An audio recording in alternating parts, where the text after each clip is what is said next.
Awal mula penciptaan Nabi Adam, ketika Allah hendak menciptakan Nabi Adam, Allah berfirman kepada bumi, "Sesungguhnya aku akan menciptakan makhluk dari tanahmu, nantinya sebagian dari mereka patuh kepadaku, dan sebagian lainnya ada yang durhaka. Barang siapa yang taat, akan aku masukkan ke surga, dan barang siapa yang membangkang ia akan ku masukkan ke neraka."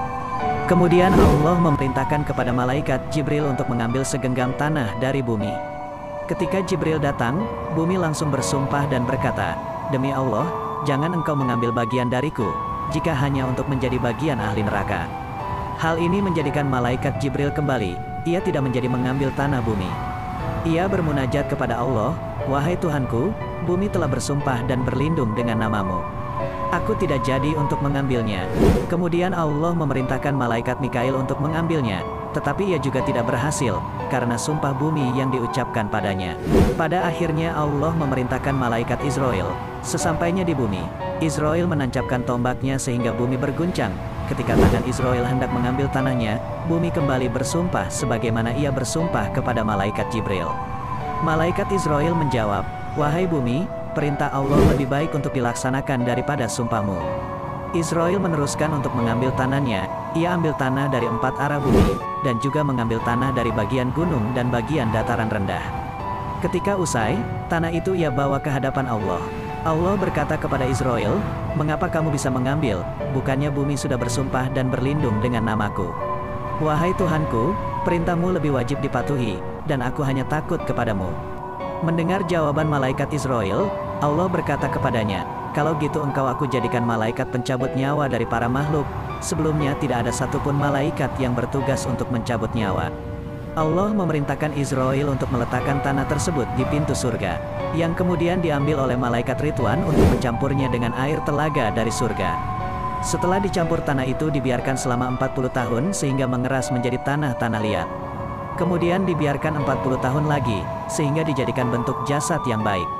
Imam As-Salabi berkata, ketika tanah Adam telah dicampur, Allah menghujaninya dengan air kesedihan selama 40 tahun. Kemudian disusul air hujan kebahagiaan selama tahun penuh. Hal inilah menjadikan kebanyakan manusia di dunia lebih banyak berduka daripada bahagia. Setelah semua proses selesai, Allah menampakkan bentuk fisik Nabi Adam. Tingginya sekitar 60 zirok, dan ia diberikan 360 urat besar, dan 240 urat kecil, 12 ruas-ruas, dan di kepalanya terdapat 7 lubang. Sungguh Allah zat sebaik-baiknya pencipta. Ibnu Abbas berkata, ketika Adam masih berupa tanah liat, iblis menghampiri dan memukul perut Nabi Adam. Pukulan itu berbekas hingga menjadi pusar. Penyebab iblis memukul pusar Nabi Adam, ia ingin tahu apakah Nabi Adam bisa dimasuki apa tidak. Ketika iblis mengetahui bahwa fisik Nabi Adam bisa dimasuki, ia pun masuk dan menjelajahi semua anggota tubuh kecuali hati. Iblis tidak diizinkan memasuki hati Nabi Adam, karena ia adalah tempat ibadah kepada Tuhannya.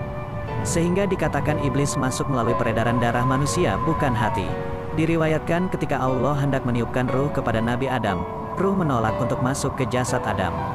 Ruh berkata, "Wahai Tuhanku, bagaimana aku mau masuk ke tempat yang sangat gelap?" Allah terus memerintahkannya sampai 3 kali. Akhirnya ruh masuk ke jasad Nabi Adam dalam keadaan tidak senang.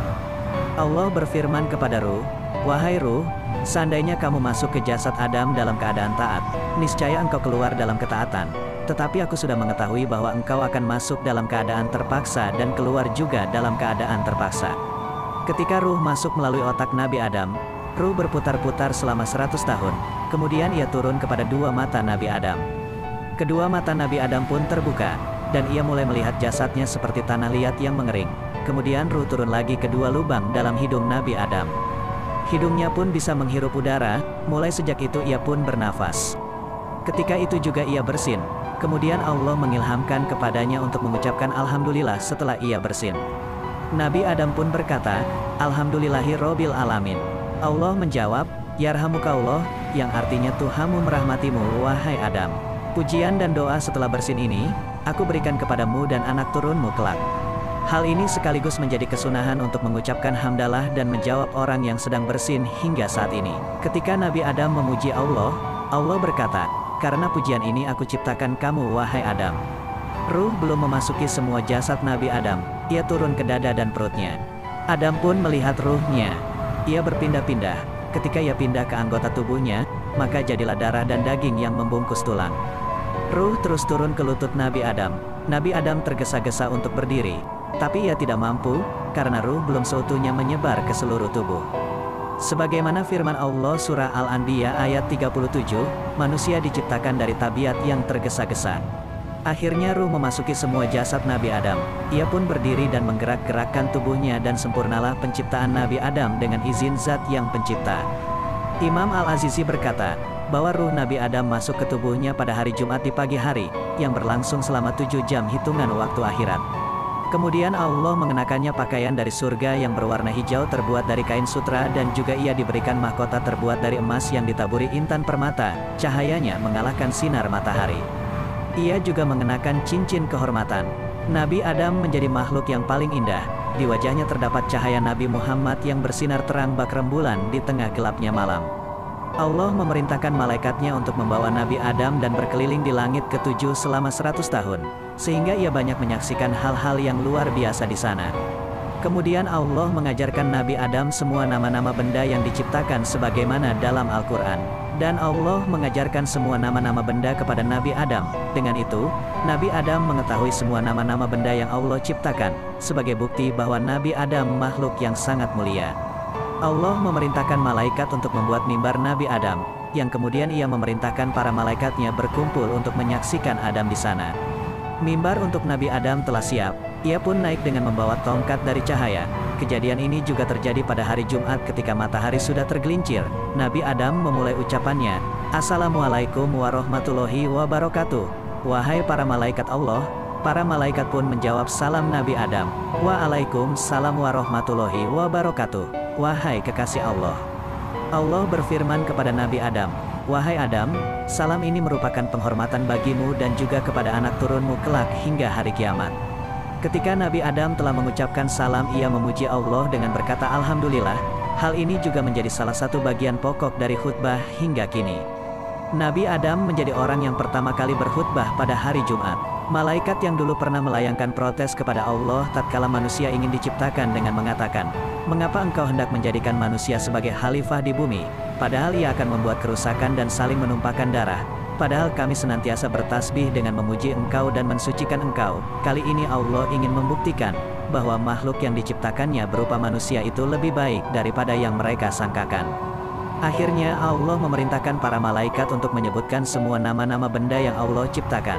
Wahai para malaikat, sebutkan semua nama-nama benda, jika kalian termasuk golongan yang benar. Tetapi mereka tidak diberikan ilmu oleh Allah, mereka tidak bisa menjawab dengan mengatakan, "Maha suci engkau, tidak ada yang kami ketahui selain dari apa yang telah engkau ajarkan kepada kami." Setelah malaikat tidak mampu untuk menyebutkan apa yang diperintahkan oleh Allah, saatnya Nabi Adam untuk menyebutkan nama-nama semua benda. "Wahai Adam, sebutkan semua nama-nama benda kepada para malaikatku." Nabi Adam yang sudah Allah ajarkan ilmu nama-nama benda, ia dapat menyebutkan semuanya dengan tanpa kesusahan. Hal ini menjadi bukti bahwa Nabi Adam sebagai khalifah kelak merupakan suatu keistimewaan yang tidak dimiliki oleh makhluk lain. Allah pun berkata kepada malaikat, "Bukankah sudah kukatakan kepadamu, bahwa sesungguhnya aku mengetahui rahasia langit dan bumi, dan mengetahui apa yang kamu jelaskan dan apa yang kamu sembunyikan?" Itu adalah kisah awal proses penciptaan Nabi Adam. Kisah ini dikutip dari kitab Badaiyuz Zuhur.